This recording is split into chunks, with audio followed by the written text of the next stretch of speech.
కందకుర్తి స్కందమహర్షి తపమాచరించిన దివ్యధామమిది. స్కందకూడుతి అనే పేరు కాలక్రమంలో కందకుర్తిగా మారింది. 3 నదులు కూడే చోటు కనుక కూడుతి అనే పేరు కుర్తిగా మారిందని, స్కంద భగవానుడు వెలసిన చోటు కనుక ఇది స్కందకూడుతి అయ్యిందని చరిత్ర చెబుతోంది. గోదావరి, హరిద్ర, మంజీర నదుల దివ్య సంగమమిది. పుష్కర ఘడియల్లో మరింత పావనమై భక్తులను చరితార్థుల్ని చేస్తోంది.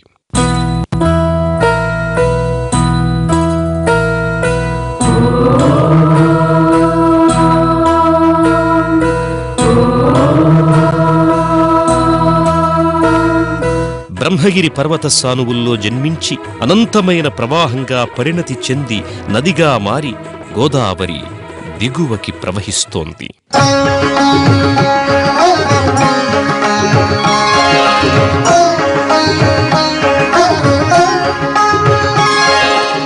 ఈ త్రివేణి సంగమం దివ్యత్వం మహామహిమాన్వితమైన ప్రయాగకు సరిసాటి అని పురాణాలు వర్ణించాయి.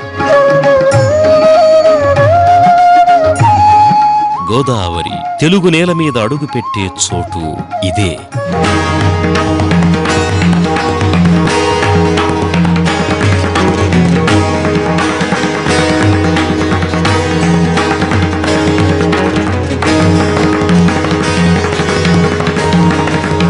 తల్లి గోదావరి పదమంజీరాల గలంగలలు తెలుగువారికి వినిపించేది ఇక్కడే.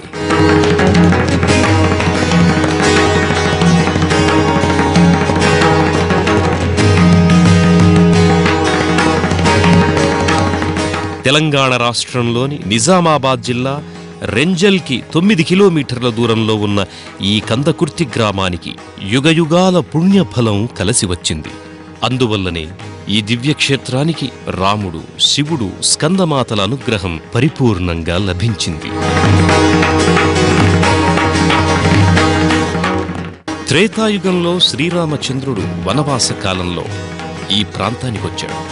ఈ దివ్య త్రివేణి సంగమానికి ఆయన భక్తి ప్రపత్తులతో నమస్కరించి పూజలు జరిపాడు. ఆనాడే ఇది అత్యంత మహిమాన్వితమైన క్షేత్రంగా భాసిల్లింది. మనం ఇప్పుడు గోదావరి, హరిద్ర, మంజీరా నదుల సంగమ క్షేత్రంలో ఉన్నాం. ఇది త్రివేణి సంగమ పుణ్యతీర్థం. ఈ దివ్య పుష్కర ఘడియల్లో ఈ తీర్థం ఎంతో దివ్యమై అతి పునీతమై అలరారుతోంది. పరమపావనమైన ఈ త్రివేణి సంగమంలో సంగమేశ్వర ఆలయం ఉంది. వరద గోదావరి పరవళ్లు తొక్కినప్పుడు ఈ ఆలయం మునిగిపోతుంది. అందువల్ల మరో శివాలయాన్ని నిర్మించారు.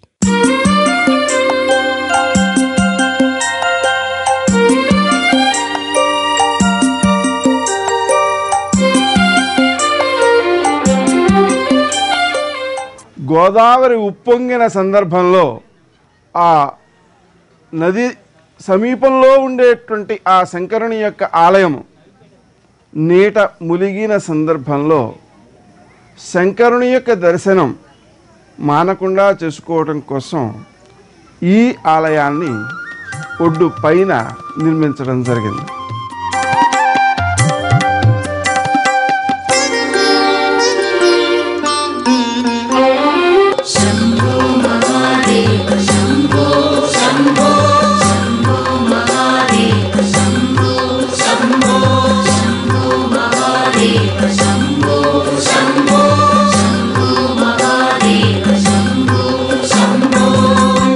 దాదాపు 150 సంవత్సరాల క్రితం మహాశివ భక్తురాలైన అహల్యాబాయి ఈ శివాలయాన్ని నిర్మించిందని చరిత్ర చెబుతోంది.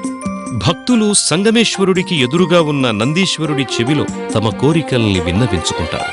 అవి నేరుగా పరమేశ్వరుడికి చేరతాయని విశ్వసిస్తారు. వర్షాలు పడనప్పుడు మట్టితో సంగమేశ్వరుణ్ణి కప్పి జలాధివాసం చేయిస్తారు. అలా చేయడం వల్ల పంటలు బాగా పండి ఈ ప్రాంతం సుభిక్షంగా ఉంటుందని విశ్వాసం.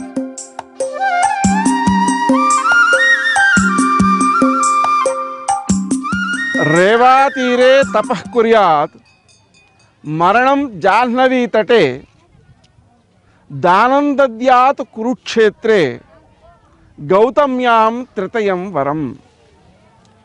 రేవా తీరం, రేవా నదీ తీరంలో తపస్సు చేసినట్లయితే అది ఉత్తమమైన ఫలితాలను అందజేస్తుంది.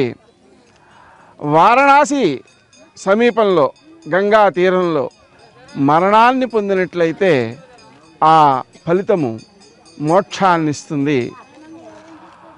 కురుక్షేత్రంలో దానం చేసినట్లయితే అది విశిష్టమైన ఫలితాలను అందజేస్తుంది. ఈ గౌతమీ తీరంలో, గౌతమి అంటే గోదావరి తీరంలో ఈ మూడు కూడా చాలా విశిష్టమైన ఫలితాన్ని ఇస్తూ భగవద్ అనుగ్రహంతో పాటు మోక్షాన్ని ప్రసాదిస్తాయి అని మనకు ప్రాచీన వచనం.